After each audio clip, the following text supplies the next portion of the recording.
What's going on, everyone? Welcome to Friday night's Airbrush Down Dirty Tricks, fresh from Germany. I was in Germany all last week and had a great time, amazing event, and still recuperating a little bit from the jet lag, but we are back. We are ready to rock and roll. Thank you for waiting to tonight. Couldn't do it last night, but we are back at it. Morning from down under. What's going on, James Collier? We got a bunch of people. Scorpio. We got Gary.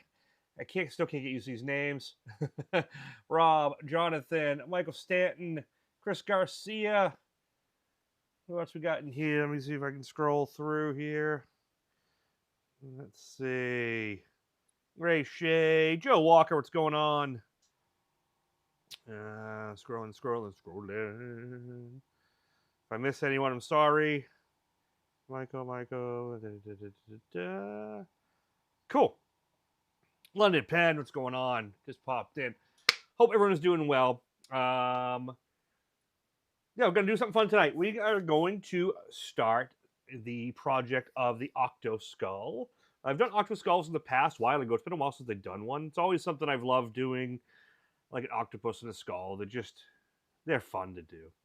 They're enjoyable. I've done straight octopuses as well, but it is fun to do. And this was a project we did at the International Airbrush Days, which was just an outstanding time. And if anyone here is on there, I know it'd be like 3 in the morning there, 2 in the morning. So you're probably not on, but if you are, hi, and thank you for all the hospitality. It was a great time. Outstanding group of students. And it was a really cool environment. The way they worked that event was really cool. Something totally different, because I'm used to doing events where you come take a one-day class with me from beginning to end, or you take a 3-day weekend or a 2-day weekend class, whatever it is, and we go through all the multiple projects.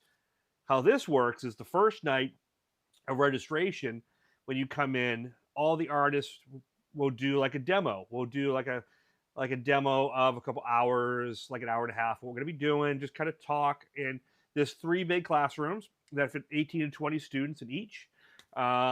And we each do demos. So I was doing demo, Rod Fuchs was doing demo, Dave Naylor, Marissa, Melina, and Alexia. I forget her name. I'm sorry. Everyone kind of does a demo, what they're going to be doing for the weekend.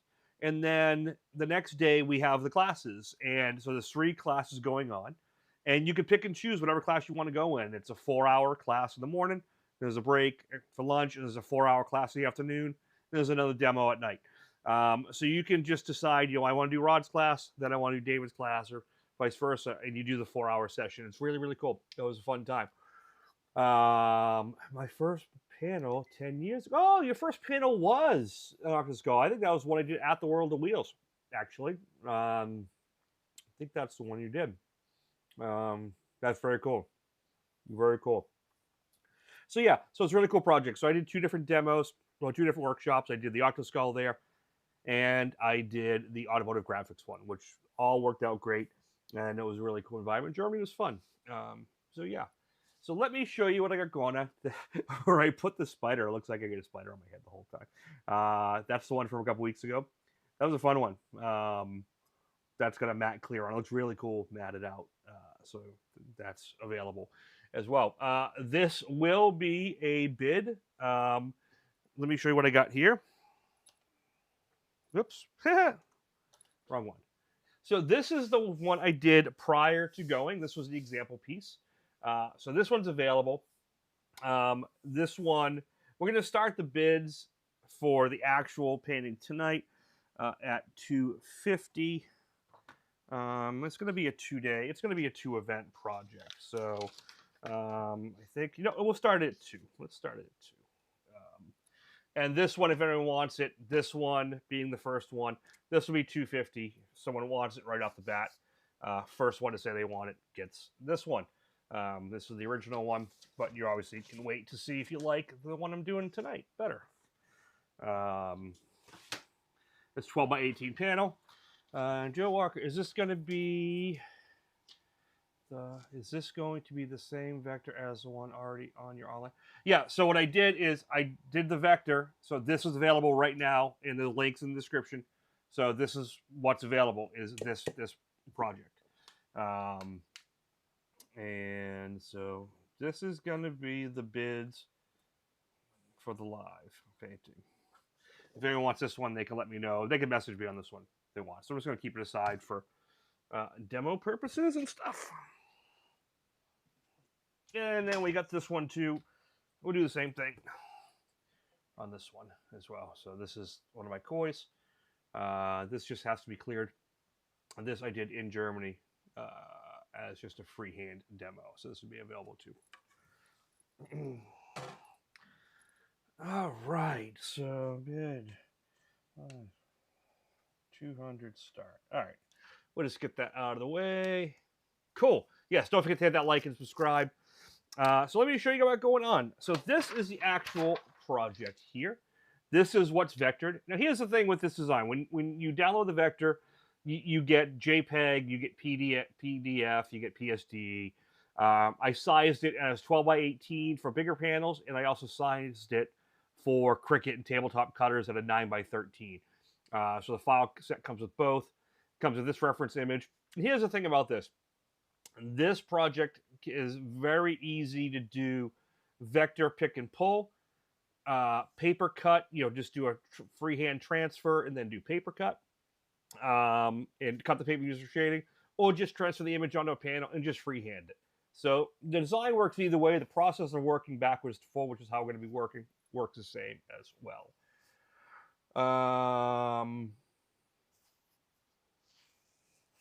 So yeah, so this is available right now on the store. And don't forget that members, and we're increasing the members list. I think we're at 82 now, which is amazing. So thank you. These are all the Down and Dirty Tricksters, and we've got a bunch that moved up into the green, which is 2 years. I know Amos Mendez, David McGregory, Russ Hazelwood, Robert Raffin all went up.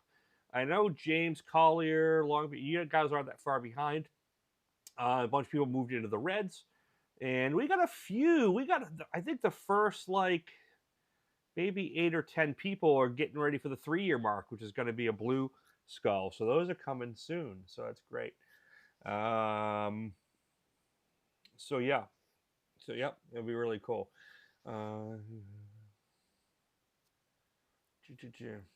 Yeah, I answered the question about the vector. Yeah, that vector I just uploaded about 20 minutes, about 2 hours ago. So yes, that's this vector here.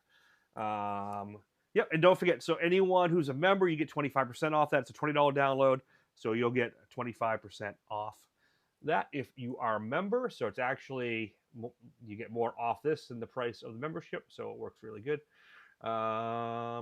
And it helps support the channel and keeps it growing.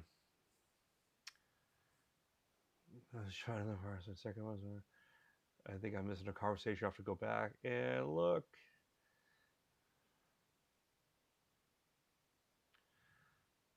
Lovely custom out. Bathrooms are definitely important. I did both of mine in the past couple years in this house. I'm almost at the green. Yeah, you are. Yeah, you'll go yellow, then green. Yeah, I think you're close to the yellow. Yeah, so because yellow is 2 years and red is 6 months. No, red is like 2 months. I forget. I have to look now. I can't think of it. Oops, yellow. Yeah, but you've been around a while. So thank you everyone who supports the channel. Really, really appreciate it. So this is the reference image. This is what we got going. This is the vector. And what I did here for the 12 by 18,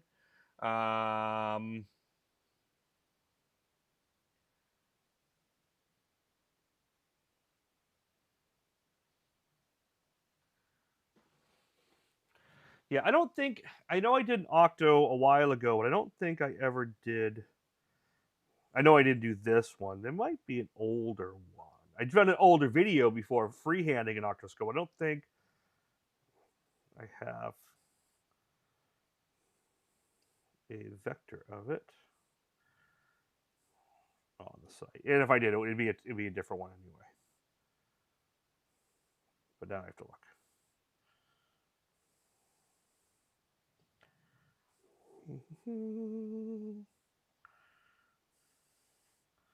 Yes, no, that's the only one that is on the channel. I just had to check because I know I painted Octo ones, but I know I didn't do. Anyway, yeah, that is the one. That's this one here, and that's this project here we're doing tonight. So yeah, this is available. Can you paint on a vinyl canopy? Probably.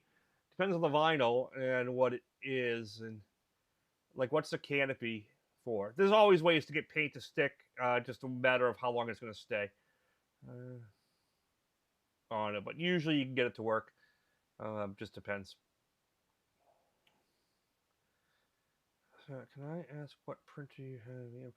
Oh, it's just an Epson scanner printer. It just has a bigger. It's one of the large scanners. It's got 11 by 17. You can actually fit 11 by 17 paper. You can really get 12 by 18 paper in there, but it's a little tweaky to do. Yeah, it's just a larger Epson printer, Epson 7720, I believe it is. So it's really not that expensive. It's a nice. It's really nice to have.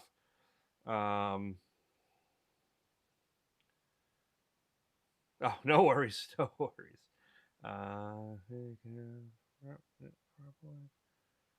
Yes. Yep.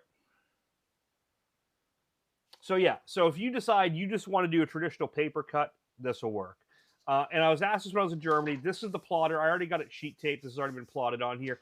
The plotting, like I said, if I just put sheet transfer tape over this, transfer this image onto there like I've done a million times, and do a hand cut, it's exactly the same process as doing this. If you want to do it all freehand with a little paper cut, you could just print it on paper, hand cut the same order I'm doing, and just use it as a loose and go freehand. It's totally your call. It doesn't change the design, so it works either way. What I've done in the image, when you look at the image, there's actually a line down the bottom here, okay? And what I did is, on the bottom of this, it's 3/4 inch up, which matches the tape on this side. Because some of the vinyls are just 12 inches, you can't really cut to the edge. So I made this like 10 and a half. So basically you have a quarter, 3/4, 3/4, 3/4, and this frames in. So what I did is a 12 by 18 panel. I just taped the 3/4 edge and I left the bottom open, and the file is long enough to fit right to the bottom and goes in. Oh, I gotta move this so I keep seeing it. So this will go right to the edge down the bottom, and it lines up to the top. If you see how that works, okay. It's an outdoor canopy for what? Like, is it a soft vinyl, or is it a firm? Is it like solid vinyl, like acrylic vinyl, or is it like really soft, like a like a car canopy top? Either way, you can get paint. You can get paint to stick.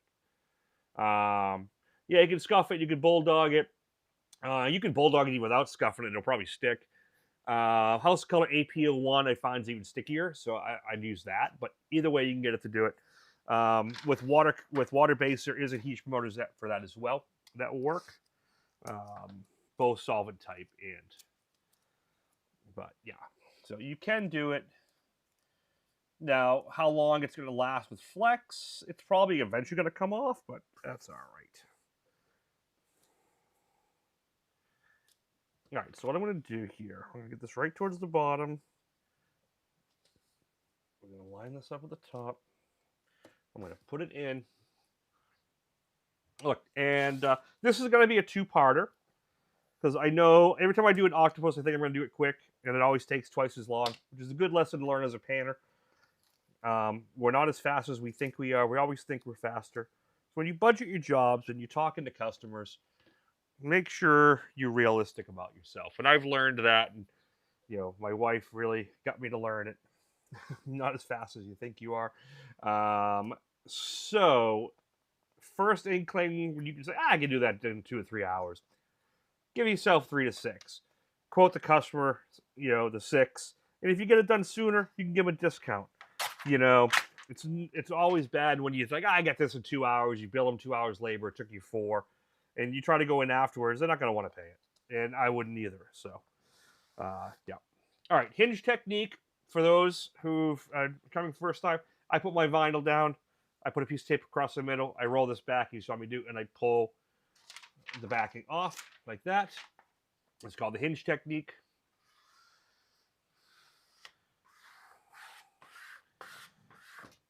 Squeegee her on down. And if you're doing this with transfer tape, you're just going to put the transfer tape on, transfer tape on, do an image transfer, and cut this anyway. So it doesn't change the process. Sorry about that. But like I said, this will be a two-parter. Tonight's main goal is to get the mask on, get all the registration, and everything set up for all the freehanding and texturing and everything else that's going to really make this thing happen. Basically, we're going to do the underpainting. This is part one. Just get all the kind of structure and tone in, and some base tones. It's a very nice way to work. You kind of get your underpainting done, get all your tonals in, and you'll get all your shape. And that's what we're doing tonight, which is a really good process. When I started doing underpainting first and kind of building tone, I realized, like any professional painter or like classic painter, I ended up with more control over my outcome because I didn't rush in and do too much color too fast or too bold. And it gave me a lot of flexibility to adjust my painting as it went. So I highly recommend working like this. It gives you more control, and gives you more control and freedom, and your outcome's a lot better for it. It was a hard habit to break coming from the t-shirt days, which was like Instacolor, and you went right in. So if you look, I did shift a little bit over, so I want to make sure I don't end up with that line. So I am just going to slide this in like here. And go. Make sure we're good, because I don't want to have a line. Okay. All right. So you guys can see this pretty well. If you can't see it, I've done this trick before. Use blue carpenter's chalk. Dust from your shop floor works just fine.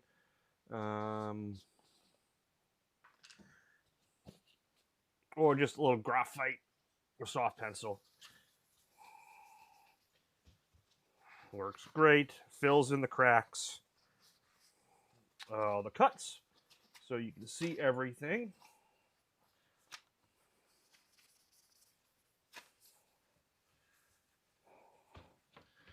Makes it a lot easier to see, right? Okay, so we are on a light. I almost wanted to do this on a black panel, since the one I did originally was on a light panel, to show you that basically I'm on a light color surface, so I'm going to work from bottom to top. If we did this on a dark surface, we'd go the opposite. You know, basically you're going to go and flip. You're going to start with highlights from which this is the last thing we pull off. If we were on a dark surface, we'd start here, work our way back down. This is a light surface, so we're working from bottom up. And what I did on the reference image that you get in the download is I made this dark, okay? So this is everything I'm pulling out first. Well, I'm going to pull out all this first. You can pull this out first, but I wouldn't bother. So this all is second, okay? All the inner stuff. But all the first stuff that's coming out is basically the water, okay? Gerald Art, what's going on? Mr. Mendez. Okay, so basically, if we were doing this, if you wanted to do this traditional, more freehand with the paper cut, you would just cut this paper out and get rid of this stuff, and you'd start your shading from there, which in some ways is faster. You just gotta have to cut it by hand, which gives you a different look and soft look. So again, this project, it's totally preference. But to make it faster for here, I did it with the plotter, just so we can get through it a lot quicker. So we're going to start with the background, which is water. So I'm just going to pull all this out. The benefit to working this way, especially if you're an automotive painter, is you're not cutting direct on the surface of the vehicle, which can be a plus as well. If you really go with a knife, you really don't cut in too deep. You still usually make a little mark. Okay, so what I'm going to do, I'm going to pull this all out. And that's going to be the water area. And you'll see that in a sec. Okay, so we're going to do that. Let's make sure we don't forget anything. I know in class I forgot one section. Yeah, I'm not really liking this pick lately. Go back to my preference, which is the Scrape Right plastic razor blades.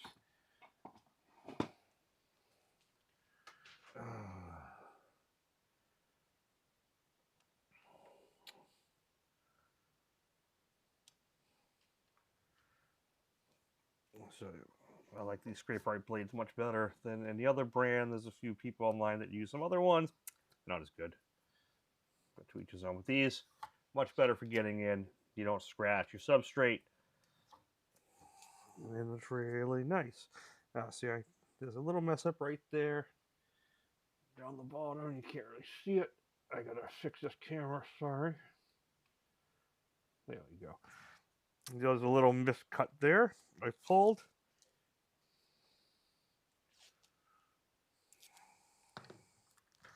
So I'm just gonna fix that here, because that's gonna stay white.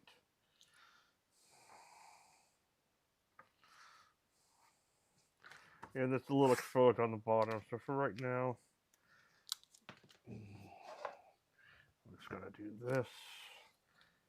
We'll put that right here. Okay. Now, before I continue, what I want to do, right now this image stops and it's framed. I want, just like my original, I want the tentacles, just like the bottom one actually comes out of the frame. I want the top one to come out of the frame. So I want this one here. You could use this one here, which I messed up. I was supposed to not take that out. So we're going to fix that by hand. So this tentacle is going to go out, around, it's going to come back in and form to this one. So this is the same tentacle. So right here, I'm just going to put it so it frames out. And because I messed up, I'm just going to put that out like that. Easy peasy. Because look, when you do things with a plotter, it's not because you can't do it regular. It's just to be more efficient in some ways.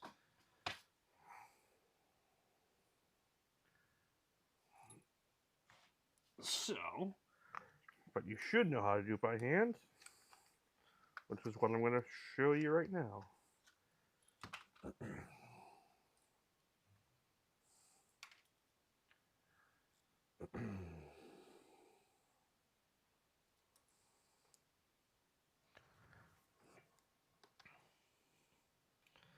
Excuse me, guys, I got to fix something that I just realized.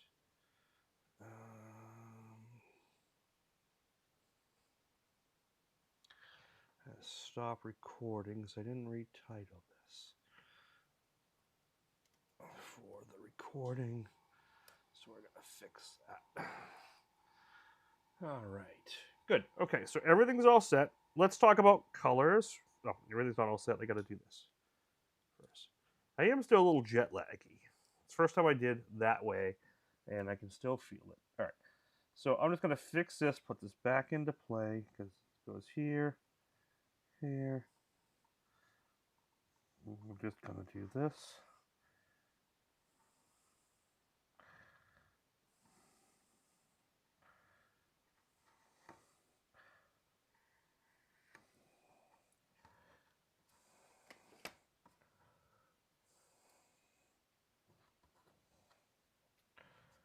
Now it's only supposed to pull out this little section. Yeah, that's what I was supposed to pull out. So I fixed that, cut that. Let's cut here. Oops. Cut here. We're going to cut here. Okay. So now this is going to be framed out. Journal, are you in Israel? Well, were you?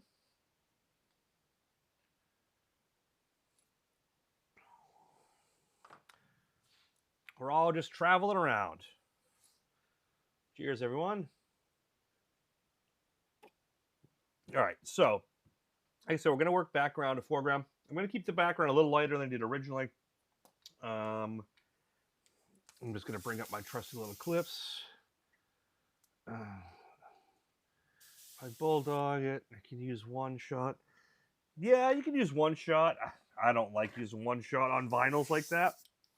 If you do, just make sure you de-static the hell out of it. The one shot will probably flex. It will get a little bit brittle. I think if you use a urethane, you can actually use a flex additive. It'll help it. Believe it or not, water-based is going to have the most flex on it. And that 4050 will probably stick to it really well. And they do have an adhesion motor. And the 4050 is a top coat with a lot of flex. You can actually get away with it with that as well. Just a thought. All right, so I mixed up some cerulean blue illustration colors. That's what I'm going to start with. I'm just going to blend up. My colors here, I got a detail violet. I got detail orange, detail yellow. I got a thin black. I got my thin white. This was that Gerald Mendez mix I talked about months ago. Still the same mix, still rocking. Let's see here. I'm going to put my cerulean blue. I'm going to start that. And you know what? Let's just take a drop. Put a couple drops of yellow in it just to give it a little tint. Now, all right, I'm going to keep the water really simple. Right now, I'm just going to do a fade. We're just going to streak up from the bottom. The bottom, we're going to use some texture effects. We'll put a little coral in here, like a little reef. We're just going to keep it really simple. You can use a texture stencil. You could use a swirl stencil. The other thing you could do is what I've done in the past. If I wanted to get some ripple waves, is you take these and you move them as you go. And you see you'll get these nice kind of water ripply effects. So I move and spray. I'm kind of looping like that.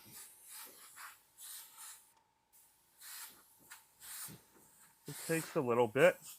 Or we can just do it freehand.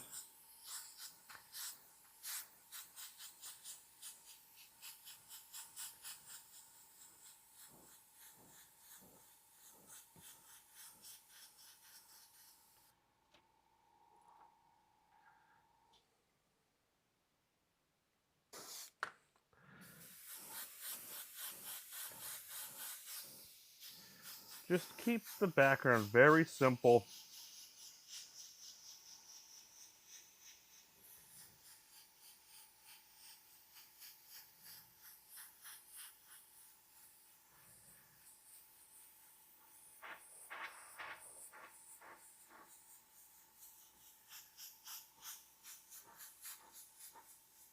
I'm really trying in this one because my original one I was trying to do it in like an hour and a half, so it could be taught in 3.5, 4 hours. So I went pretty bold right off the gate.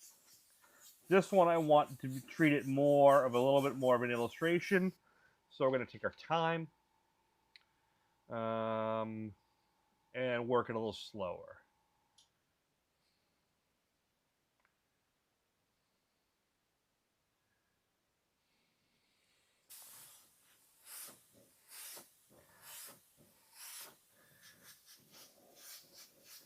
So let's start a little softer. I want to make a nicer transition. This is cerulean blue. I am going to keep kind of a limited palette, but I want to darken it. And you don't want, especially bright colors, these nice saturated colors. You don't want to put black in there. It's just going to go to crap. So what we're going to do is we're going to keep it very light.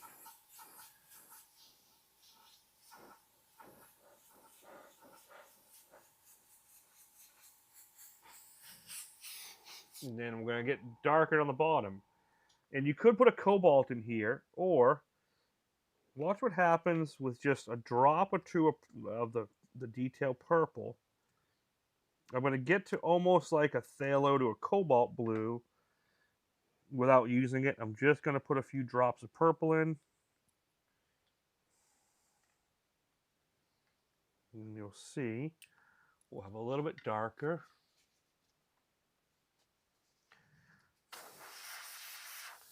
See, we'll have a little bit darker now. See that? Now we got a nice, almost a darker, like a nice phthalo blue. Not quite cobalt. So now I can come at the bottom. We're here. And we can have, obviously, water gets darker the deeper it goes. So we want to be darker towards the bottom.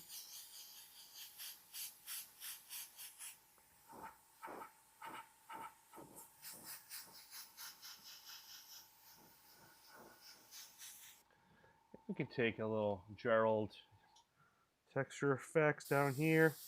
Just use one part of it. Like it's got a, like there's a little coral reef down here. A happy little reef. And we can do some little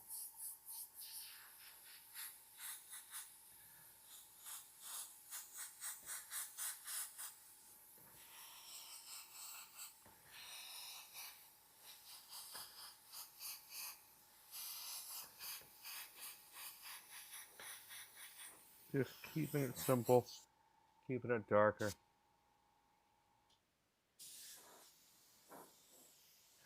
Yeah, texture effects are great.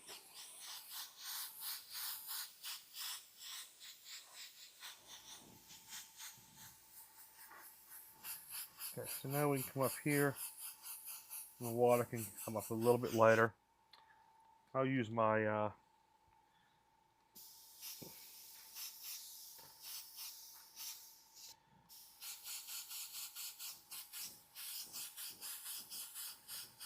my swirl here. So you can get that nice kind of dark light transition. That way it gives the octopus something to pop off of.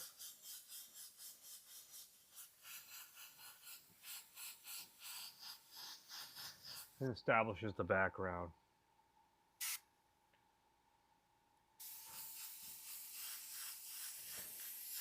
Yeah, those colors have been in my head a little bit.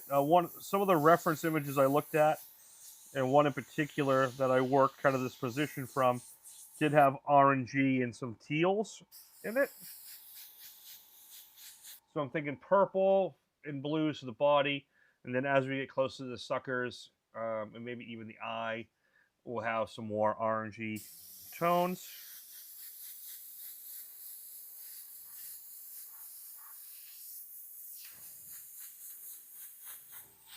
And we'll see how we like it. Okay, so it's darker down the bottom. Let's go back to the original blue.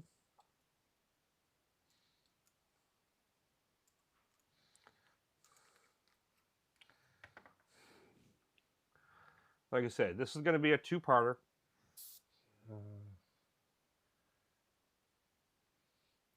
Yeah, they do wear out eventually, but that's kind of the charm of these, man. I know some people are like, oh, I want them in Mylar.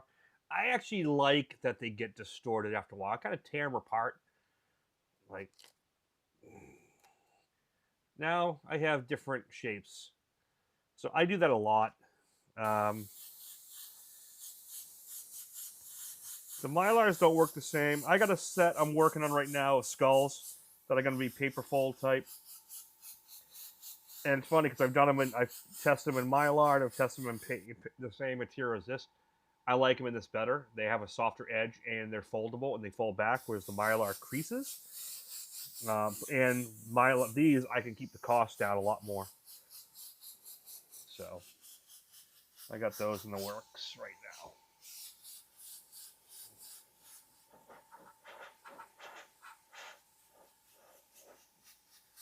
So here we go. Now what I'm going to do, I'm going to put a little of the yellow in here and see if I like this color.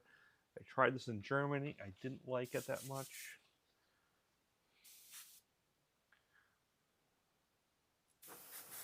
Yeah, so now I added some yellow. So now I get a little bit more of a teal.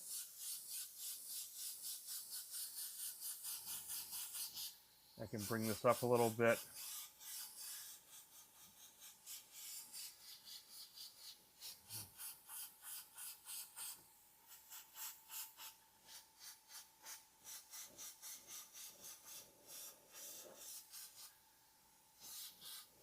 So we get a much nicer transition when we do this. So we go from a darker blue up. A little drip there, we'll make that a bubble later. And we can bring this all the way down into here.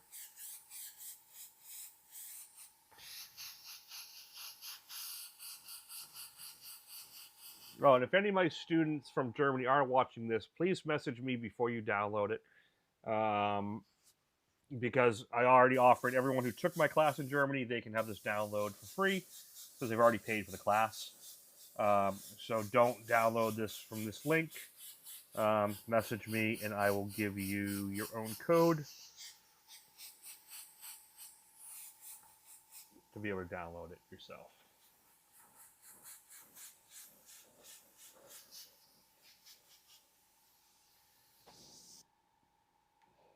Yes, like, share, subscribe. Don't forget about them super chats, super thanks, and all that stuff. Helps keep this channel running.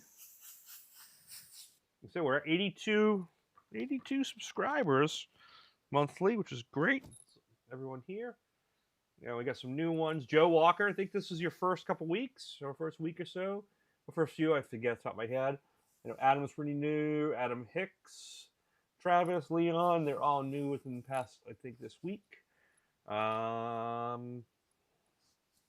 Yeah, TX51 2010, Adam Cottrell. You're all new, and I think Brandon and Crafton, I think I messaged you last time. Give you a shout out. So thank you very much for your support. I really appreciate it. It really helps. All right, let's put this here because that's what we're working off of. So you see the reference image when I'm working. Let's do this. Put this off to the side. We'll do this so you can see both. Yeah. All right. They do work. Right? The more they fall apart, different. Yeah, exactly. And look, I think they're like 30-something bucks for 3 of them. If you don't make your money off those within the first couple days, you need to practice more. I can tell you these are at least a year and a half old. I've probably done 50 paintings with them. So the key with these is you just don't oversaturate them, and they're good to go. Definitely hit that like button, hit that share. Okay, so with that being done, that's our core structure. Okay. Now, and you get a 25% discount. Yep. You finally joined up. Yes, you did. Thank you, Adam. Appreciate it. Yeah, you get 20% off all the downloads in the stores and a bunch of other products as well. Originally, it was 10. It was a 10% discount, but I've upped that to 25, and I just kept it that way. You know, because everyone is really, the majority of the supporters, you can tell, have stayed with me for over 2 years. Everyone in green is over 2 years. Everyone in yellow is over a year. So a big continued support. So I really thank you.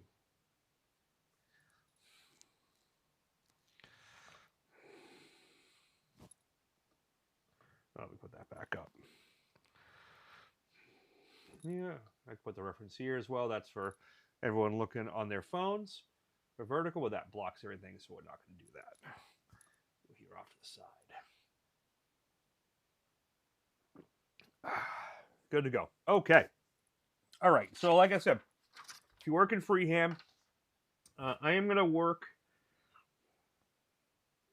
I'm almost wondering if I should do, because I'm going to do the orange. I'm almost wondering if I don't do him in purple to start, I do him mostly in the blues, and then add purples, yellows. Nah, I want him more purpley, but I'm just not. I'm going to keep it pretty light to start. Okay, we're just going to really build this initial structure. Okay, so when you look at this, now we have to figure out. We're going to work background to foreground. That's kind of how I work, especially when you deal with masking or you do with paper cut. So if you're doing it with the paper and cutting it from the print, it's the same process. If you're doing it freehand, you can kind of bounce around. I still kind of work from back to top. So the lowest part of this guy, you'll see it as we go. Like here's low. This is actually the furthest back. These are in the back. And so we're going to work from these guys up. So just to give you a shot of what we're doing, and you can see it kind of happen. What you can do is we can pull the nose out. I'm going to leave the eye because I might do the eye more orangey. So I'm going to leave that for right now. Well, I want to pull the eye socket there. I want to pull this little guy here. They're the furthest back.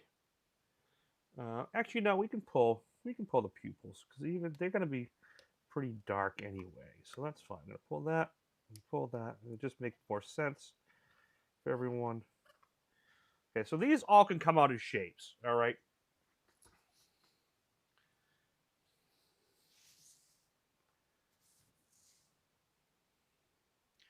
Oh, cool. Yep, you can always switch to the phone. All right, so do we like the top-down view or do we like the 3/4? Let's go to 3/4 for a sec.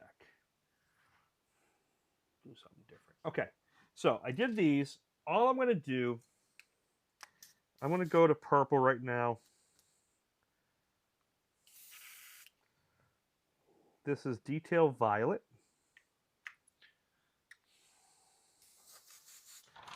Okay, this is detail violet. Right out of the bottle, maybe 10% reduction. I'm running about 23 psi.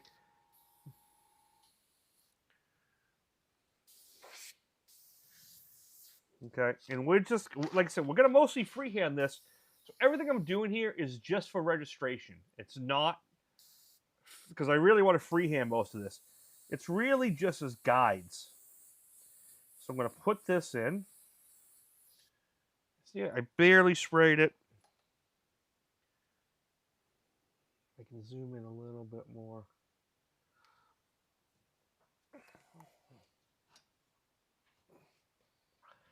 Yeah, I will go loose to light, dark to light for the most part. So I keep things, I work from the background, back. And we're just going to register this guy in. As I said, mostly freehanding this later. You know, this guy we can get a little bit more textury, like inside the eyes.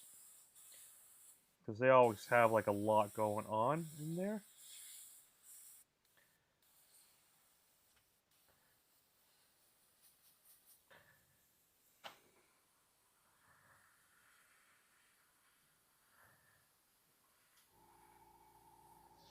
Okay, I'm just putting a little bit there.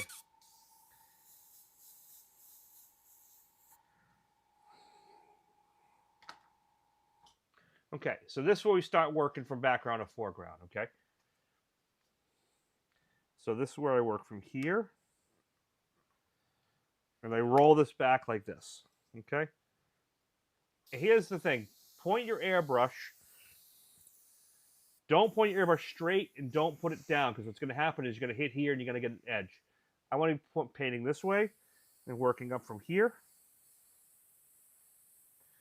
And I'm going to use, I think, Gerald, this is Texture Effects 3, right? I'm going to use Texture Effects 3 because it's got more circular. And I'm going to come across like this and put that texture in there right now before I do what I'm about to do. Okay, so notice I kept it light. I'm not putting a lot. And now I can take this. Notice there's no edge. Because if I sprayed down, there'd be an edge right here. Now this one pulls right up like that. Okay, so now I can do a traditional cylindrical core shadow on the outside.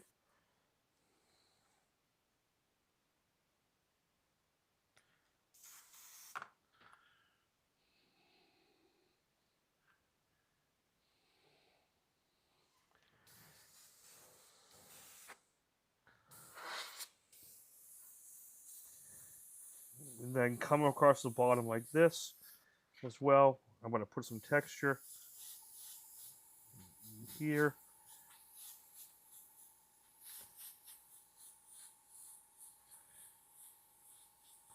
And I'm keeping it light because remember, I want to be able to put some oranges in here later. So I'm keeping everything really light. My goal tonight is get this mask off as fast as possible so we can then set up for all the detailed freehand and loose shading next week. Okay, that's the goal. Just like using paper, just the initial, you just want to get it out, get the masking off, and just get your roadmap set in. That's what we're going for here. We're just going for the roadmap. And look, even this, how it's really crisp, if I freehand in,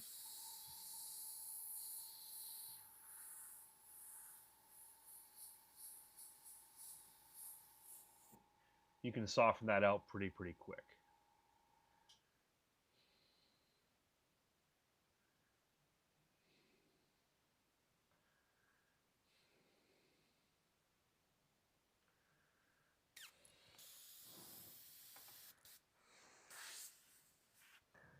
Okay, so now let's look at what's the low sections.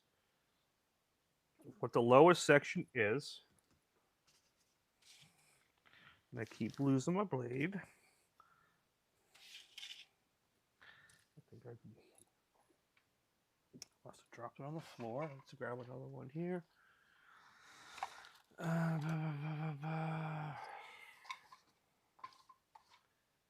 Okay, so if I look at this, right here, this tentacle, you look at your reference image. So we did here. We can actually come, let's stay in this area first before we move on, because then we're going to come to this tentacle here, and we can do this guy, and then this guy, and come around. You'll see how it all works and how I bounce around. The ice dragon course. That course I got. Oh, okay.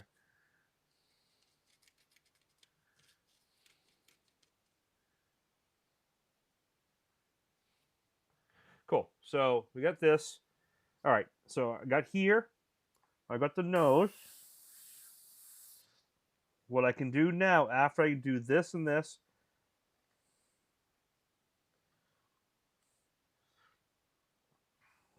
I'm going to do this part of the nose. It just folds back just like that did. Again, I'm just putting it in light. Putting this in, and now this comes up like this. And it just rolls under here. And I just roll it back like that. Okay, really simple. Oh, Germany was great. I was talking about the beginning of the feed and what it was about. It was a really killer event. Had a great time. The hosts were awesome. And yeah, it was really great. And I like the format of the program too. It was different from what we normally did. So yeah, it was a really good time. All right, where do we go? Yeah, here we go. All right, like I keep trying to add texture in at this point. And I'm just coming up here. This face goes behind this tentacle. Quick shadow, nothing crazy. None of this is permanent. This is all just really sketch set up for freehand work later. It was good. We have some really good stuff. If you get some of the brands, it was like Bitburger and a few others. Very lacking on bourbons there and whiskeys. A little disappointing. But it's Germany, so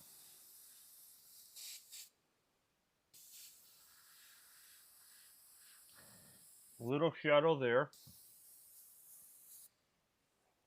And then once this is done, now I come up to here. Okay? And it pulls up to the eye. And just for the nose. We'll do some smaller texture.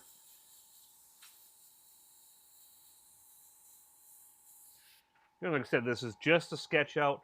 All we're going to do tonight is get this mask off, okay? And set up everything. I think I'm going to set it up all up in purple. I might switch to some orange as I get down to here and around in here. So we'll see how that goes. And hopefully I don't mess it up.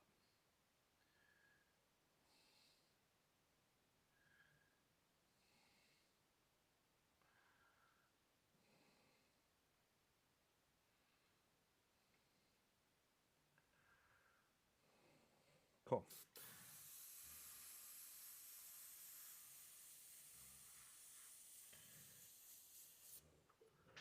Cool, cool, cool. All right, we're good there. All right, so we got this area, which is kind of the lowest portion. I don't want to come around the head yet. I want to start here. I'm going to work our way around and then come into the head, okay? Because of the order of operations. So if you look at this tentacle, this is behind this main one that comes in. But we can actually start up here, and we can actually work our way down to it. It'll be a little bit easier. It makes more sense. These happen kind of quick because of the tentacle, like the suckers. I want to have, I don't want to put too much here. I just want a little bit because I want to have those mostly in orange. So what I'm going to do, I'm just going to fold back. We're just going to put a little purple here for registration. You know what? Let's, yeah, I wanted, is this considered a kraken skull? Yeah, I guess so. Or it's just a kraken. Because krakens and octopus don't have skulls.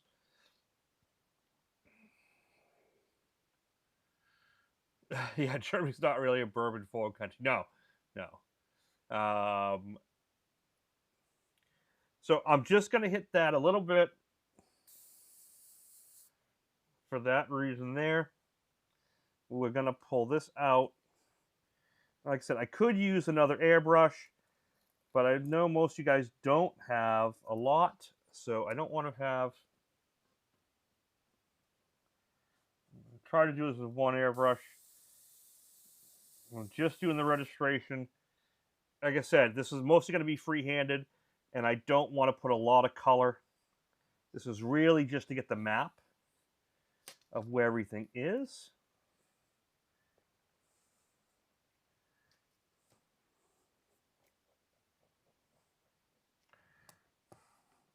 So this is that area I cut earlier.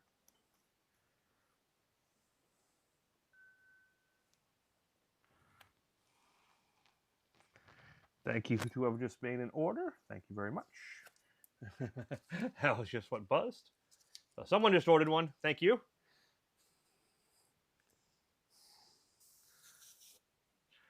We're going to put texture up in here. Texture down in here. And again, this is just mapping things out. That's all I'm doing.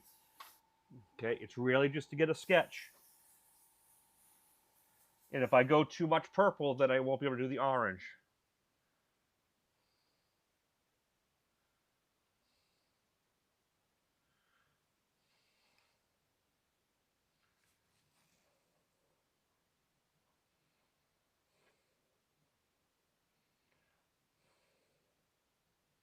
The 4021. I use my 4011 now to clean my airbrushes out. I don't ever really use it for reduction anymore because the 4021 just works so darn good. So, yeah.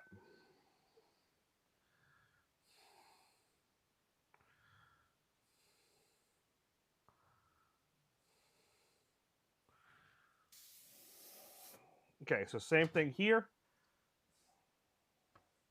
So some ask when I did in the class why I didn't put all the suckers, like every single one. It's not needed. It's too much weeding. It's going to be too structured. It's better off to register them in. I'm going to show you how I do some racing, and you freehand them in. The project looks a lot better. That's why I did not do every sucker one by one. I've done that before. It takes forever. It's not a good way to operate. Okay, so now I'm going to go same thing. We're going to do 1, 2, 3. I'm going to go 1, like this. And I'm really just putting a little bit here, a little bit here. Remember, this is just a sketch. So all this is just to get registration. It's not for any other reason. It just sets up the underpainting, okay? I don't even really put it here. I put a little bit here because that'll shadow nicely.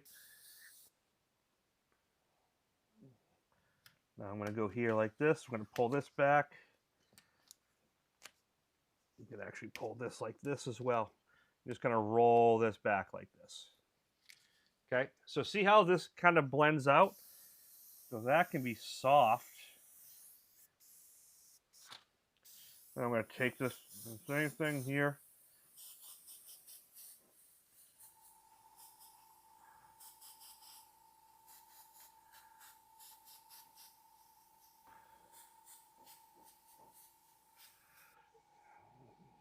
Very little bit.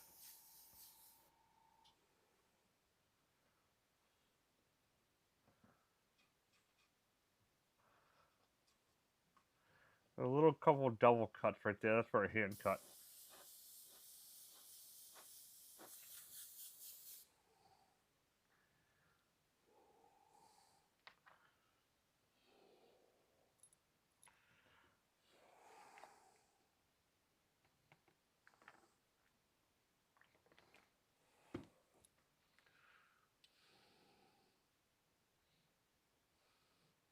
The suckers are the interest. I have a little interest in painting an octopus. Well, it's a challenge, but it's actually a really good lesson because it's really not hard. You're literally just going to go in and do little circles.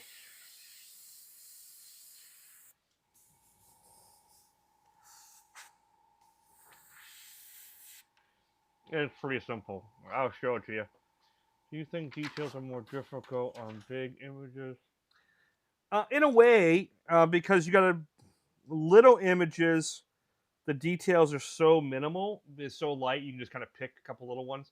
The bigger the image, details become a lot more work because you can see more of it. So you got to do like the macro to the micro a lot more. Whereas on a small painting, details get so small, they get a little blurry, so you don't have to worry about them as much. So it depends how detailed you want to get, how tight you want to get them, is really what it comes down to when it comes to details. But smaller painting is more difficult to do a lot of detail because you got to keep everything super small. Bigger paintings, you just have to do a lot more of them. So that could be a little bit of a stretch. I got to clean this brush a little bit. Being a little squirrely on me.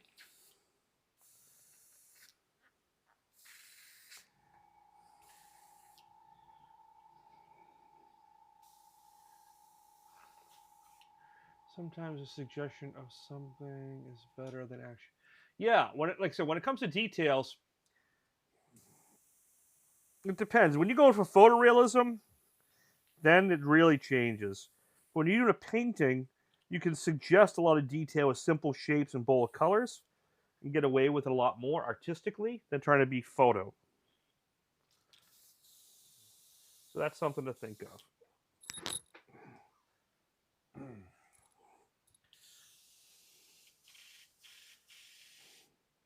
I want to just have a nod. Yeah. So all you got to do is a couple little circles, some white highlights, and you're good to go. You know, you don't need to have. That's why I looked at some photos. That's why I'm not even pulling the photo out. Because I don't want it to kind of skew artistically what I want to do with it.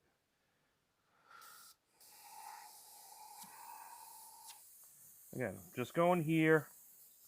Okay, so that's this. These are behind. I'm kind of coming up here where this section, I got to work here and here. There's a little fold here I got to do. Really simple.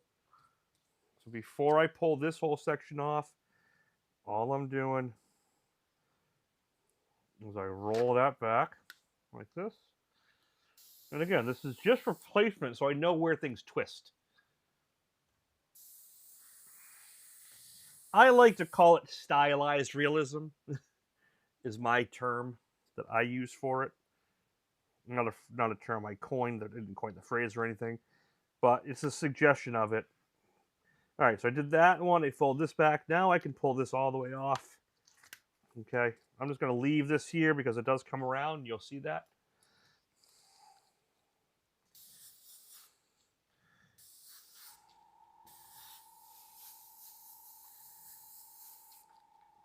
And this tentacle, I got to make sure I say tentacle, not the other one. I don't want to get flagged.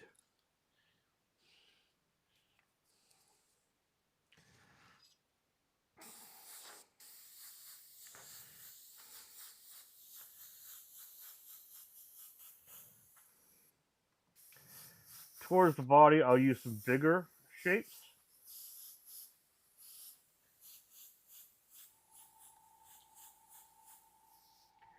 And by working this light, we are going to come in with some erasing. And I'm going to do a couple different types of erasing. We'll show that before the night's over. And then we're going to be set up for next week. Okay? This is a nice two-parter. But you'll see where I'm at this point. Okay, go roll there. This one's way in the back, so he can be pretty dark. All right, so now that's done. This is done. We're done here. We're done here. Now this one rolls around. Kind of rolls around like that. Again, simple, simple.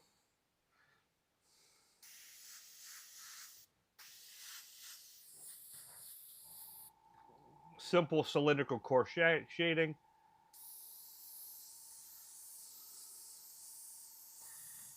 Maybe down the bottom a little bit more on him. I'm keeping it darker towards the bottom. Before I bring this all the way around, there's another little, this kind of area is a little tricky. Nightbreed, thank you so much for the first super chat of the night. I know things are tighter, man. I really appreciate it. Thank you so much. Thank you. That helps a lot. Okay, so just like here, I did this little fold back. This one kind of does the same thing. I'm just rolling it back like this a little bit. Because remember, we have the paper printout we're going to be able to cut back in later for loose stencils. Everything's going to line up.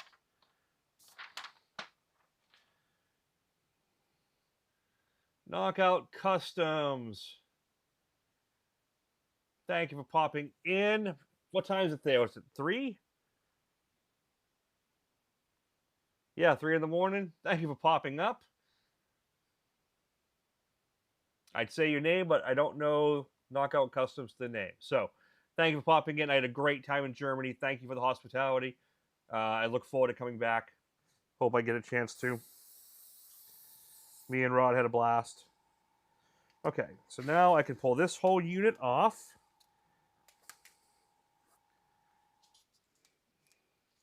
And if you were in my class, message me privately. Don't pay for this download. Because you guys are in the class already, you get it for free. Just message me, and I'll be happy to send you a free download link for this. The least I could do. Thank you. Okay, so now we're coming back to here. Texture. So we're going to be bringing oranges and stuff into this later, but I'm trying to keep it to one airbrush. Normally, if I was painting for me, speed-wise, I'd have my orange in the airbrush already, and I'd be doing both. But I'm trying to keep it for you guys, because I know most people only have one reliable airbrush, so I want to paint almost as the same way you guys would. And the key here is to just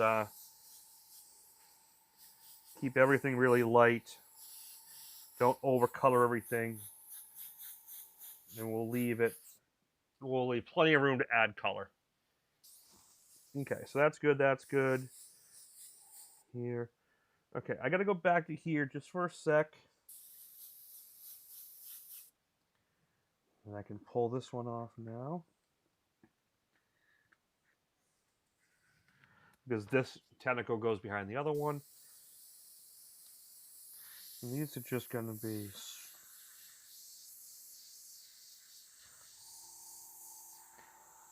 See what I mean, Brian? Just that little circle is all it's gonna take to kind of feel.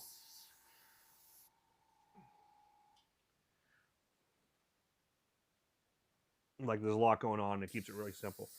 So I'm just going here like that. Now I can pull this.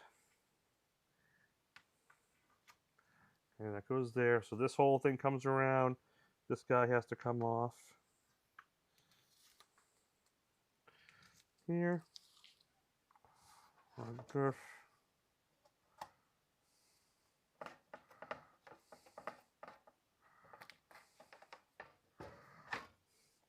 Again, this is just a shadow.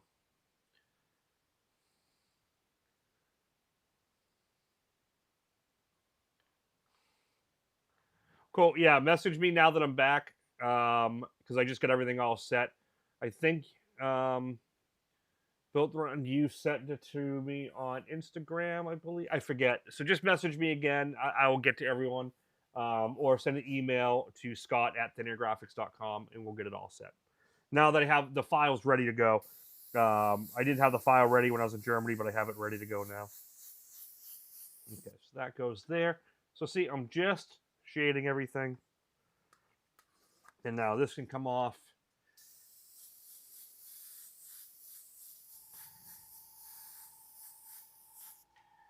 Okay, I don't want to do too much down here.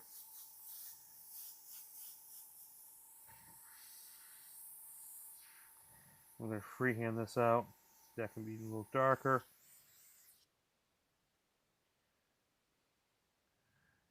Brian, it's not that it is easy. Just if you take your time, keep your paint thin, and don't rush it. Fast is slow is fast. Fast is slow, meaning if you go too dark too fast, you back yourself in a corner and you got nowhere to go. So build it up, and watch it come together, and it's a lot better off.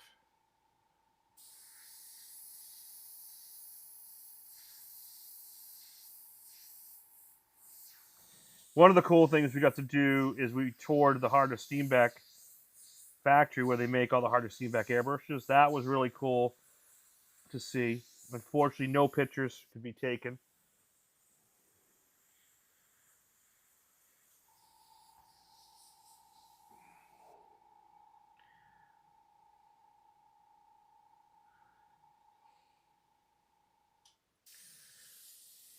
Okay, so we're good. Where are we going to move to now? All right, we're getting up to the main head now. Okay, this is the last tentacle in this one. Okay, this is actually the last one. This is second to last.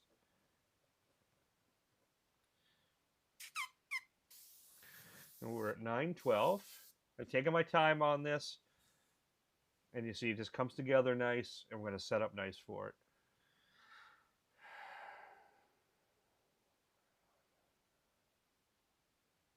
Yeah, you'll just get more and more happy with it. I think I saw, was the Ben Franklin skull one? Was that one you, or was that someone else? I might be thinking of someone else.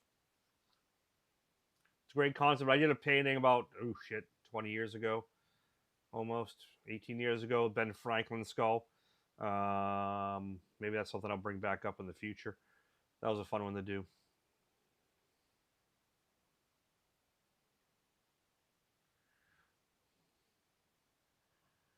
Okay, so I got here. All right.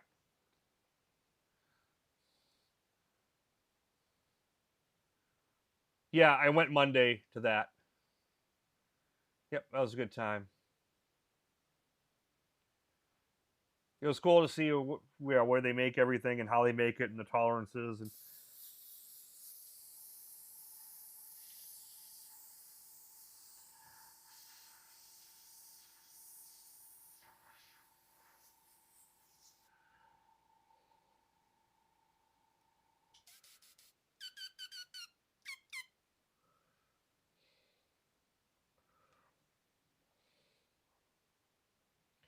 Yeah, man. Every time you do work, you get better and better. So just keep at it.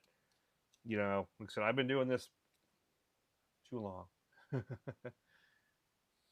Okay, so here, here, here. All right, so now we're gonna get up into the main head. So this is gonna pop up like here.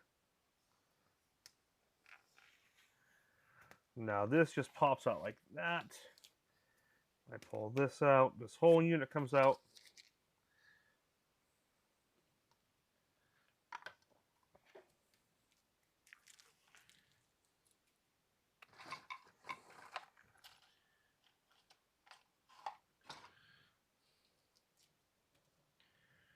I have a series of Kiwi Terry Presidential Skull. Oh yeah, those are cool.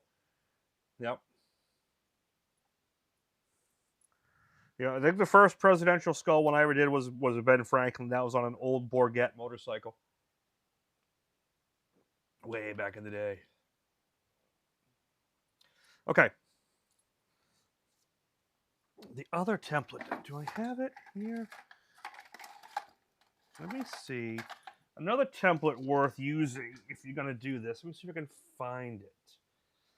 Is Dennis Matthewson's bubble effects. They work really well here.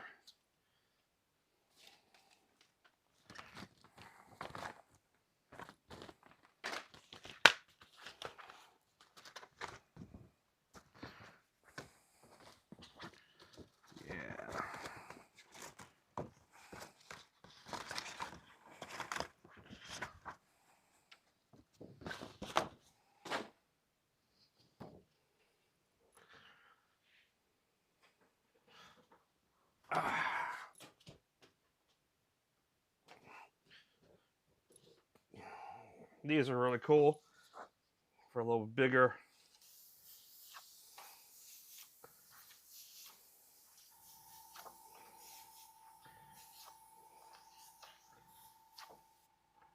I mean, just got a little bit out, something different going on.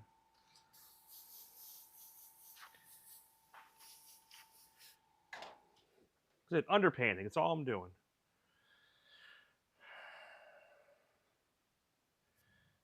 I used to wait every 3 months for his and Scott's articles to come out in Airbrush Action. Yeah. Yeah, I had quite a few in there. I got them all on disc now, actually.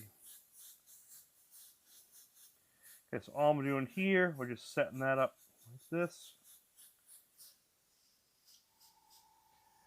I'm gonna kiss everything here.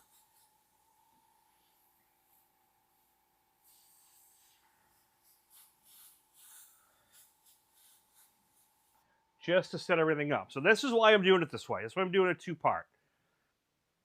This is available for download now. So I'm gonna finish working on this next Thursday. So you can start here and you can get to this point and then you can pick back up with me next week. So you have a week to get here. Okay. So all I'm doing is just a little bit there.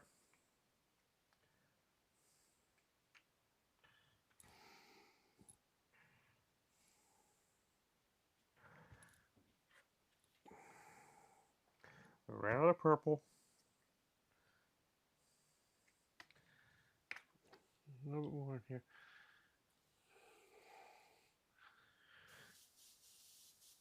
Yeah, the Octopus Skull back then was just a total freehand one. I think I sketched it out. I actually sketched it at the show first. The very first one I did is a big one. It was the first Octopus Skull I ever did. That one hangs at Coast Airbrush, actually.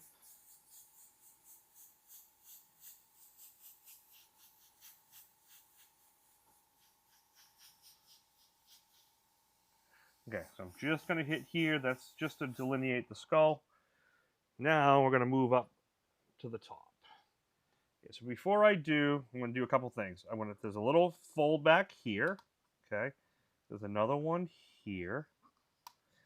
Okay, keep these very small. Remember, don't point the airbrush at those. Just stay up here like this. Stay up here like this. It's just for registration. And then what we do, yeah, I gotta pull the eyes. So I'm gonna have to pull another airbrush just to be safe. Actually, maybe I'll do the eyes in like a C. No, now let's get this orange. Let's get a little orange in here. Yes, like, share, subscribe. And get dirty. Keep it dirty. Bubble-rama.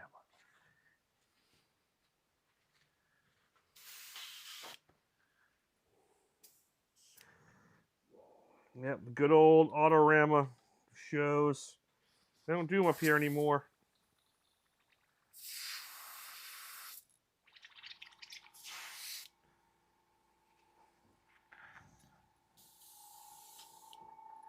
But you can see I'm already liking, like, so this was the original one. It's cool. So we're going to do this. So this one's available too for anyone who wants it. But we're going to be adding the orange to the new one. Another painting, a quick paint that's available. This is one of my kois. This was a freehand one we did. I think this is my first koi of 2026, actually.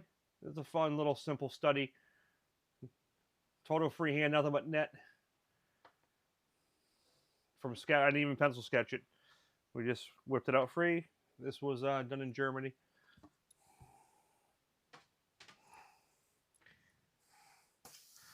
Okay, so what I want to do is I want to take this orange right now and put it in here.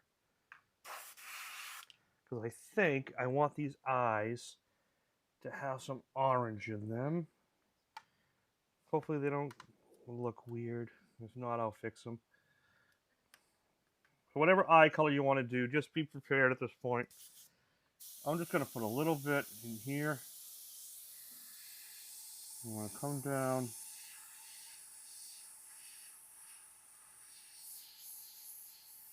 Because remember, the orange and the purple is going to give me like a natural black. It's going to give you a natural shadow. So they'll work off each other just fine.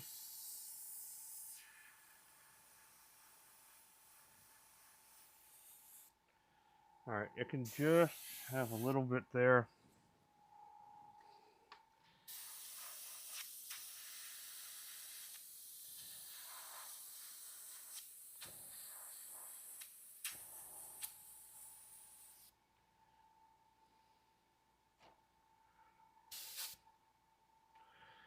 Well, Autorama is just your typical big indoor car show.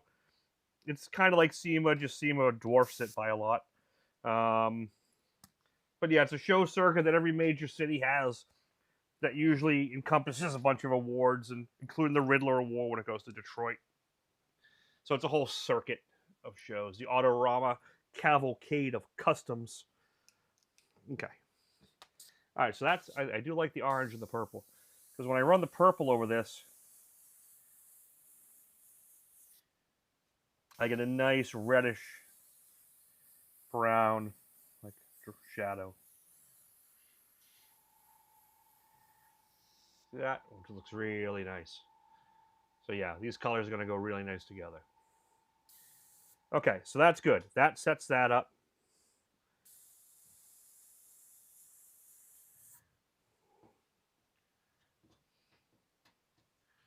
Yeah, the Autorama is the world of wheels. Yeah, it's the Autorama World of Wheels Cavalcade of Customs is the whole big long title. But it's a big indoor car show. All right, I'm going to roll that guy back just a little. There's another little quick roll back here, like that. Those two. They're just quick.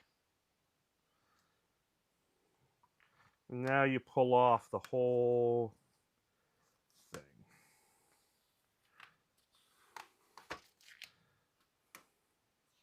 It all comes off.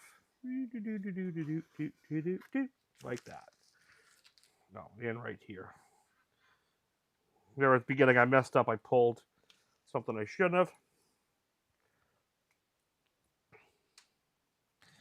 So I had to put a little piece of tape down here.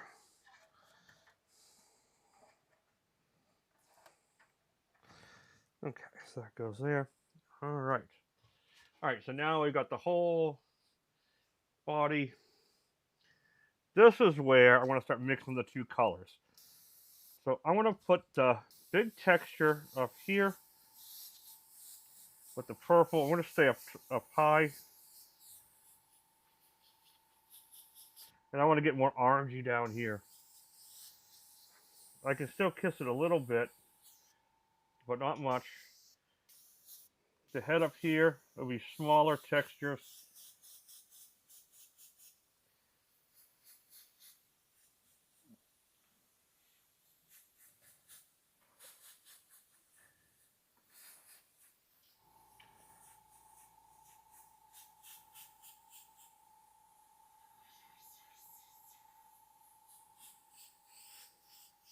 You see how everything's still getting set up here. Almost all the mask is off. Let's do a little orange.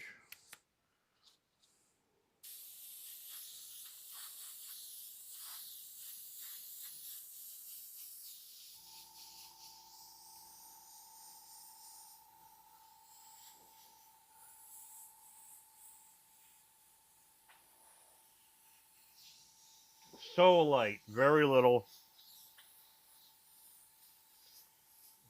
If you do these colors, keep it subtle. These colors can get muddy really fast. I'm really trying to keep it more towards the orange, towards like the softer areas, like the suckers. And where it's more a little bit white.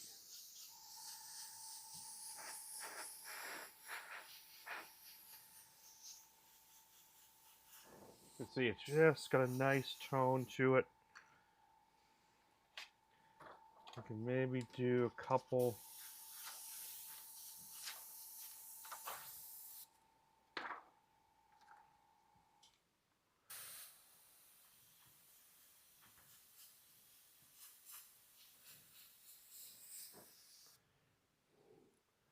It's very subtle.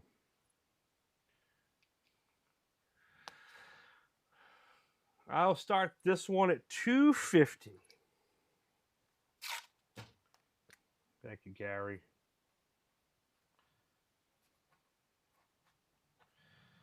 Beauty. Thank you, sir. Thank you, thank you, thank you. Let's give a little bam, bam, bam.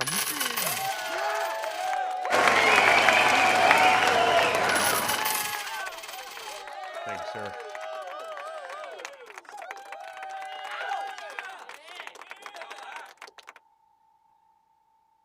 Here. IAA. I don't know what IAA Germany is. IAA.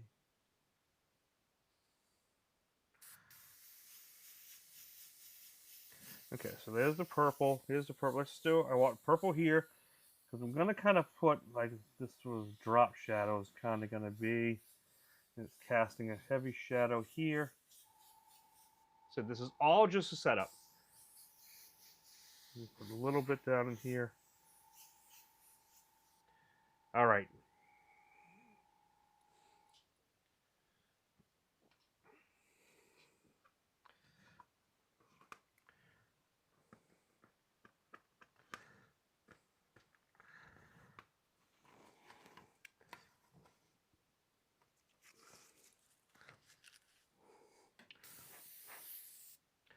We're clear. Okay, so for here, what we're going to do, when you get up to this one, make sure it's pretty dark. This is pushed back pretty far.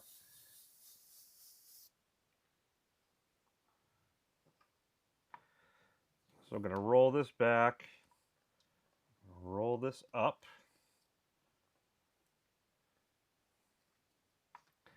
And for you guys who just want to do it freehand or just cut the paper, have at it. It's actually probably faster in some ways, especially if you're going to do like a monotone. I wanted the plot just so it stays clean and it's easier for beginners to kind of follow along. Okay, so we're going to go here like this. Get some good texture here, good drop shadow. Now I can roll this all the way around like that. Same thing.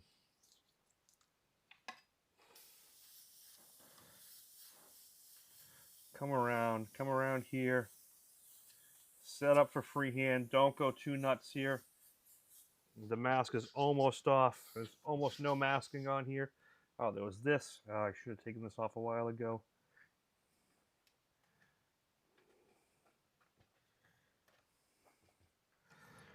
So in that case, see, I got this line.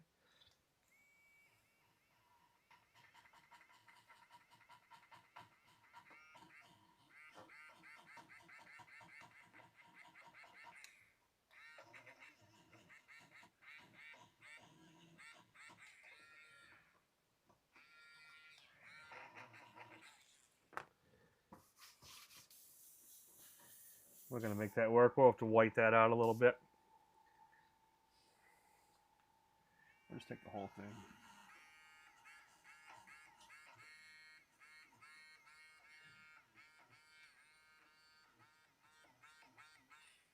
We're going to be doing a lot of erasing up in here for these, so that's a little sneak peek. Okay, here. Get a little color in. Now we pull this off.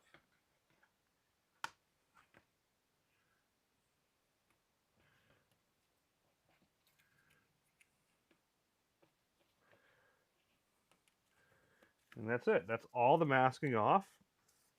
About an hour, a little over an hour. Why does your eraser suck?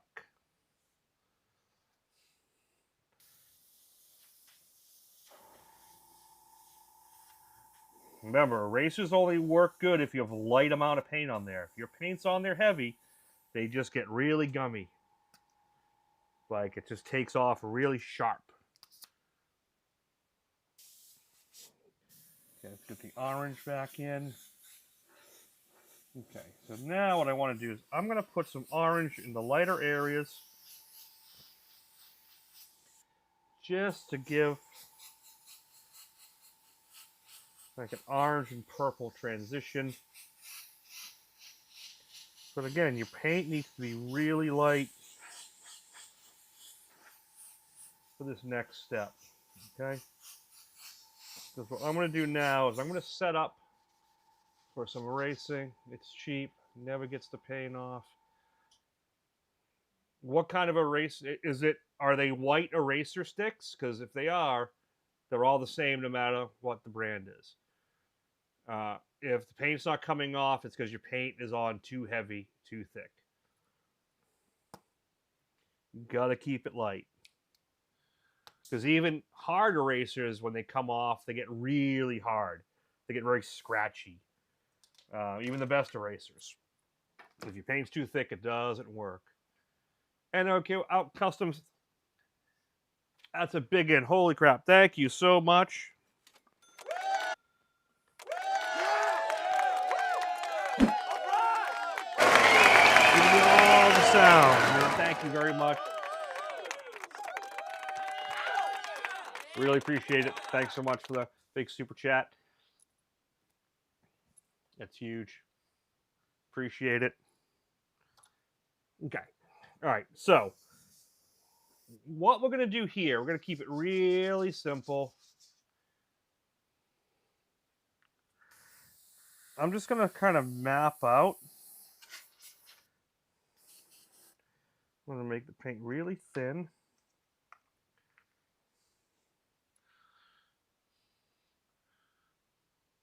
Yeah. Brian, it took me a long time.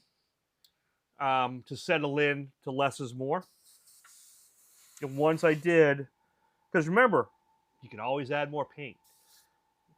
Just practice some light amount of paint, let it dry, and erase. And just find your sweet spot for what it takes. Because if you do this like really thick, and if you have to use a lot of air and heat to dry, it's too thick. It should go on nice and soft, and that's about the time you want to erase. Where you can go in and hit it. Okay.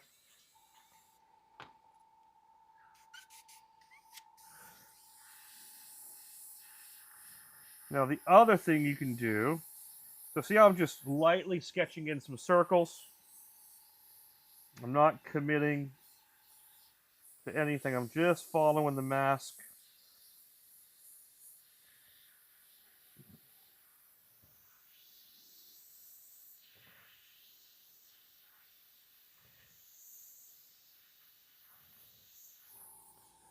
See, I just simply put it in really rough.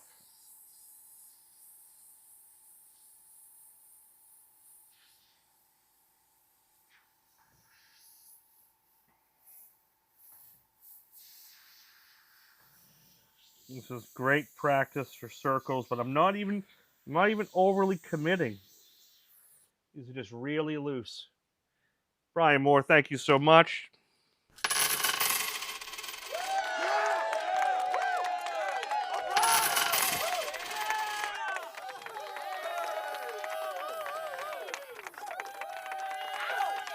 I know things are tight for everyone these days. Things are pricey. So I really do appreciate every little bit people can do.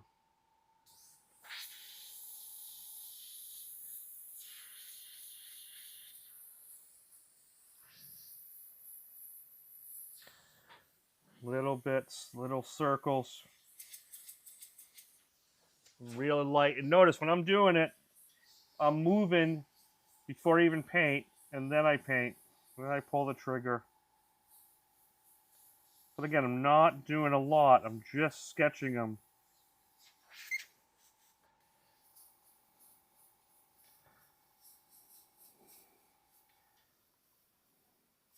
This starts to give it the more freehand feel. And if you want to get good at freehand, starting with a mask like this and then working freehand into it is going to have big effects, because you slowly build into it. Yeah, it's almost 2 gallons. Yeah, I just filled up today, and I have to use super in mine, so it's like 580 something a gallon. That was near the highway, but so little circles like that. And this is where we're going to do some erasing, but I'm going to save most of it for next week. Yeah, one in California. So this is where you can really start shaping the highlights. That hits the suckers without. You can actually sketch them in easier at this point. Because the light's going to come down, it's going to hit them hard. We're going to be doing a lot of painting, so you don't have to really work them fully yet. This is just kind of an example of what I'm going to do. I'm going to map them out just a little bit. And you can even use this, like if you want to start putting in some texture, like highlights, and we're not going to use white. This is a great time for that.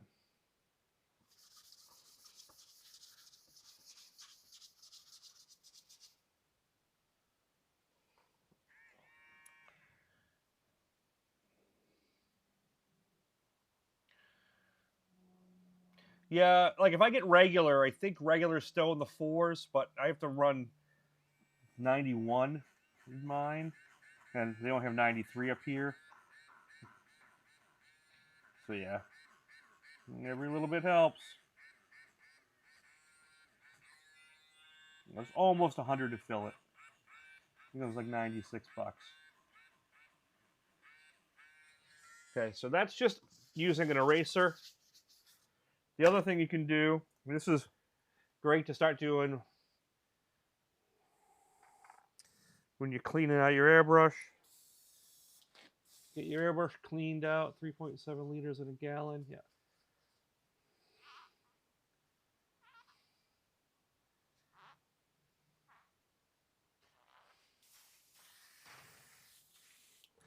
And then I'm going to use isopropyl to clean my brush.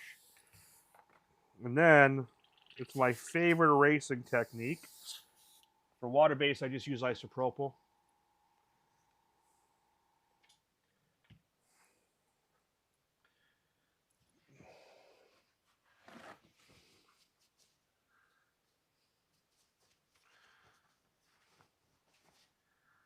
Kelly Ross coming in at the end of the show. Okay, so you see in the erasing technique, and I've done this before, this is just isopropyl alcohol. Isopropyl is a great eraser eradication tool. Let's just make sure your needle's closed all the way.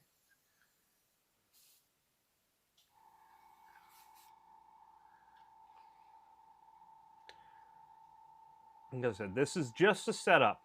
Next week, we'll start freehanding. We'll start really shading. But this is where now you can take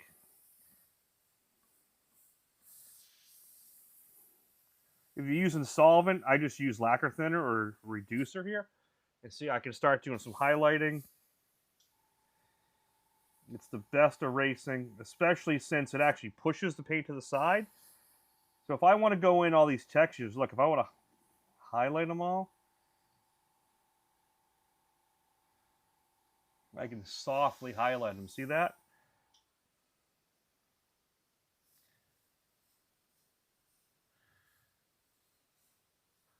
But again, this also only works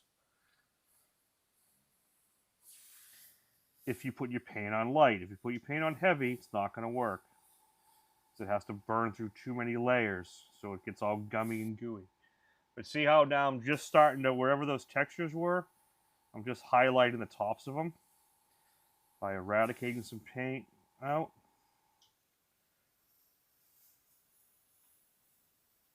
And some bigger ones.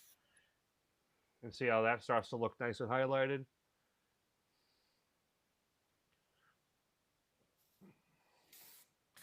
Same thing here. And what I'm going to do, and I'll probably do some more of this off camera because it's really repetitive, but I'm going to go around and just start hitting all these highlights and kind of setting this up. And I can set these up too. If you look at suckers, they actually have like little like dots on them. You could actually go around the circle and start like actually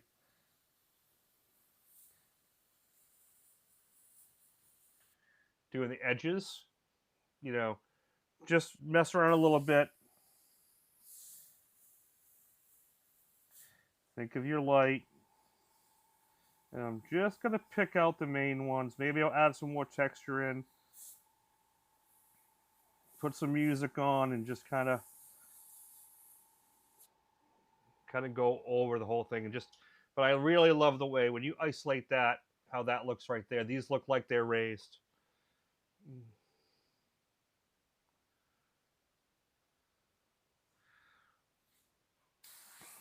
Like watch over here, these big ones. Then I'm going to call it.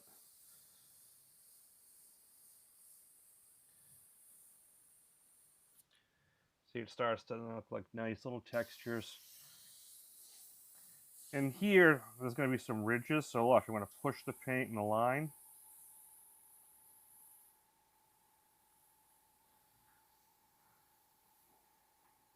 It's going to be a series of bumps. And that's all just using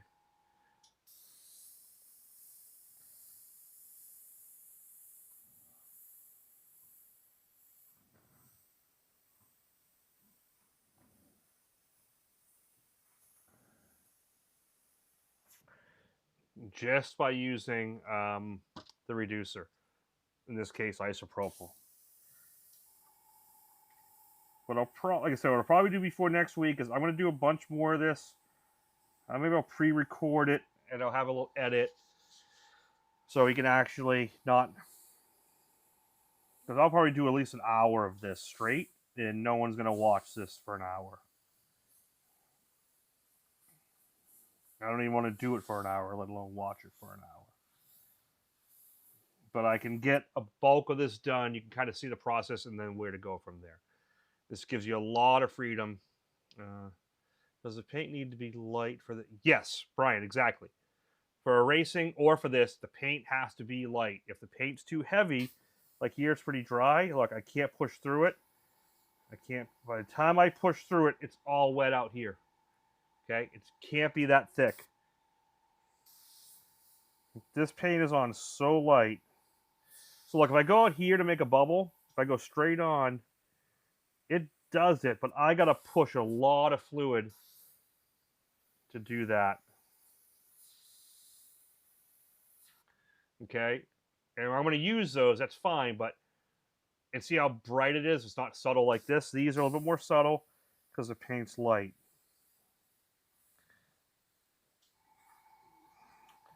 What, Brian, most of you guys that I watch and see the work, and you guys are all coming a long way, the biggest thing you got to do is put your paint on lighter and softer and stop trying to rush through it.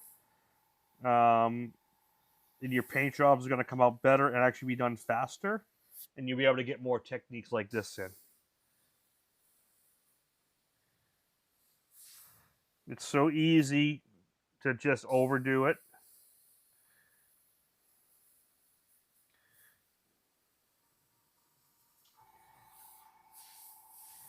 And the more you practice, you'll be able to get results faster with lesser paint. But it just takes time. Yeah, just slow. Just reduce your paint down.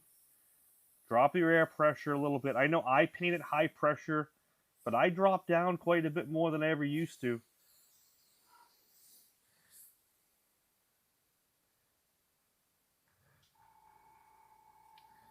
So this is like what I mean about that suggested or stylized realism.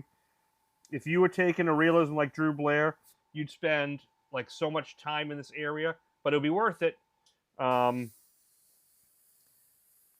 It's just not the style I want to do on motorcycles and cars and metal panels. I want a little bit bolder dynamic, and that's what I'm doing here.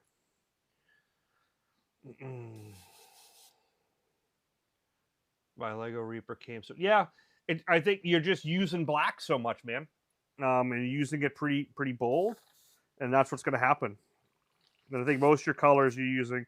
The project was all there, but your black is like straight black. And I think if you tone that back a little bit and thin it, and maybe even tint it so it's not so harsh, you're going to end up with a much better result. Because remember, my black takes 4 passes to 5 before it goes to full black. That's why I've always done it, and I get the best results. So if you're black, if you go slow and you get 100% black in your first coat, that black is too strong. And that's good if you're doing t-shirts, but not good if you're trying to do artwork illustrations. You'll get it. Took me a while too. I just probably got about 30...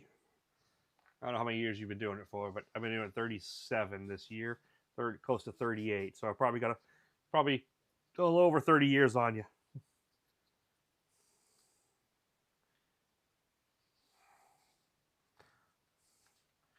But yeah, that's as dark as I'm going tonight. But you'll notice all the masking is off. The nice thing about doing this way, if you're doing a motorcycle or car, there's no cut marks in this. And because I use the FBS blue mask, there's no heavy edge. So this will clear really easy. September will be 2 years. Yeah, man, but 2 years, I wasn't where you were in 2 years when I first started. So give yourself credit, man.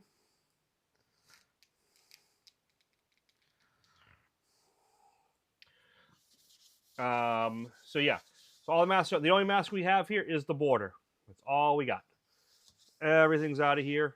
So now it's freehand. The rest of it's going to be freehand, and maybe we'll take this and we'll cut it up for some loose masking. And that's why when I plot, what I do, and someone asks, whatever program I design this in and cut it from, which in this case is Adobe Illustrator. Oh, and I'm going to talk about that because I'm going to really start learning it now because I'm probably going to get rid of Illustrator eventually.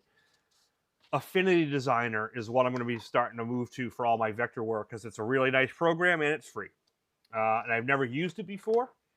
I had to do a live demo in Germany.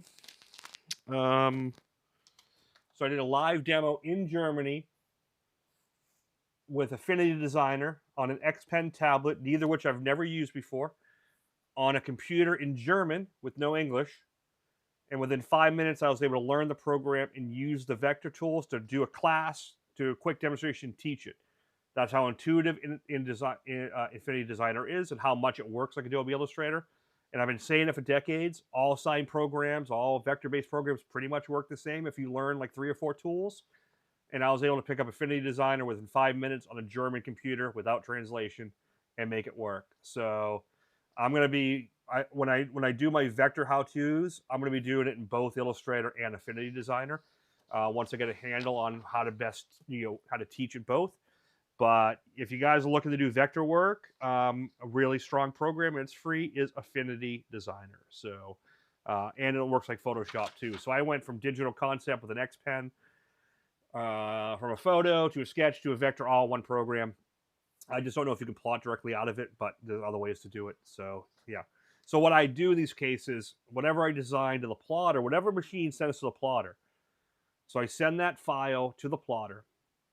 What you do is then you go file print, 100% size, do not scale to fit media, and it'll print the exact same size as the plots. And that's how this lines up exactly with this. So we can use this as soft stencils to cut back in. Because we're going to do a lot of cut back in. I kept this really light. Way lighter than I did the first one. So I hope you enjoyed the start of the Octopus Skull 2026. We will finish this up, or do the next part next Thursday at 8 p.m. I don't think I have to change it for any reason. And if you're interested in getting to this point, follow along. The download link is right there. It's also in the description. You can download the file, get started on it. It comes. I did the file in 2 sizes. I did the 12 by 18 for this, and then 13 by 9 for like a cameo and a craft cutter. But it'll work the same. If anyone has any issues, give me a message. Yeah. I hope you guys had a good time. Hope you enjoyed it. Thank you so much for all the super chats. They come in super handy. You have no idea. So thanks, John. I appreciate it. I will see you guys next Thursday, and I'll probably do a couple little things before then, and maybe whatever I do, I'll try to do like members only. So if you're a member, keep an eye out for your notifications, because maybe when I do some of the erasing or do some work that I'm going to record, and then I'll have that edited before next Thursday night, kind of show you where I left off, so you guys can watch some of that live. So maybe I'll try to do that during like a midday, so all my UK and Germany people can watch it, not at 3 or 4 in the morning. So have a great weekend to all the moms out there. Happy Mother's Day. Thank you for doing what you do, and hope everyone who can visit their mom or talk to their mom goes see their mom for Mother's Day. Have a great weekend, everyone. I'll talk to you all soon. See ya.